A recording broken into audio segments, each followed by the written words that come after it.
नमस्कार दोस्तों, ओम स्वास्तिक चैनल में आपका स्वागत है। आज हम आपके लिए एक बहुत ही रोचक कहानी लेकर आए हैं, शिव जी और माँ पार्वती के प्रेम की परीक्षा। दोस्तों, कहानी बहुत ही इंटरेस्टिंग है, तो कहानी को पूरा ज़रूर सुनें। चलिए शुरू करते हैं। बहुत समय पहले कैलाश पर्वत पर भगवान शिव और माँ पार्वती अपने दिव्य जीवन का आनंद ले रहे थे।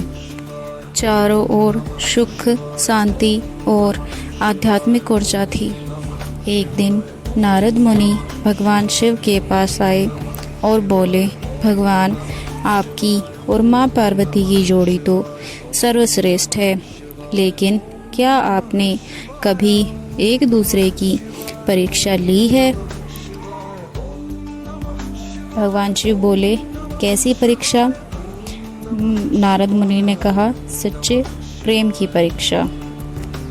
शिव जी हंस पड़े और बोले, प्रेम तो आत्मा से होता है, उसकी परीक्षा क्या? नारद मुनि बोले, फिर भी यदि संसार को कुछ सिखाना है तो इसे दिखाना जरूरी है।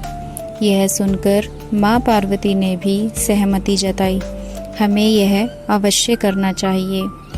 भगवान शिव ने पार्वती जी से कहा, मैं कुछ समय के लिए कैलाश छोड़कर साधारण मानव बनकर जाऊंगा और तुम मेरे बिना कैसी प्रतिक्रिया देती हो यह देखना होगा। पार्वती जी ने यह शर्त स्वीकार कर ली। भगवान शिव ने एक सामान्य वनवासी का रूप धारण किया और कैलाश से चले गए। दिन बीतते गए, लेकिन पार्वती जी का प्रेम और समर्पण कम नहीं हुआ। वे ध्यान में लीन रहने लगी, लेकिन भगवान शिव की अनुपस्थिति उन्हें भीतर से दुखी करने लगी। एक दिन भगवान शिव ने परीक्षात्मक रूप से पार्वती के सामने एक साधारण व्यक्ति बनकर आ गए। उन्होंने अपनी पहचान छिपाते हुए पार्वती जी से कहा, तुम्हारा पति तुम्हें छोड़कर चला गया है और शायद वो अब कभी वापस नहीं आएगा। मैं तुमसे विवाह करना चाहता हूँ। पार्वती जी ने इस साधारण व्यक्ति की बात सुनकर कहा, मेरे शिव ने मुझे कभी नहीं छोड़ा, वह जहाँ भी हैं मेरे साथ ही हैं।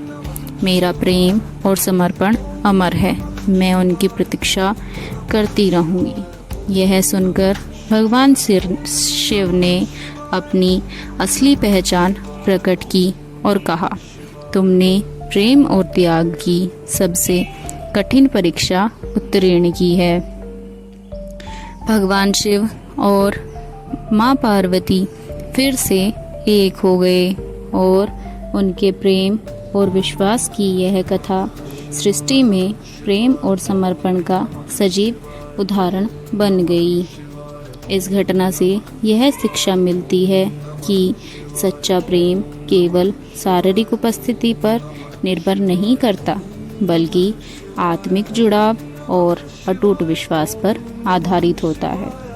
दोस्तों, यह कहानी आपको कैसी लगी कमेंट बॉक्स में ज़रूर बताएं। धन्यवाद।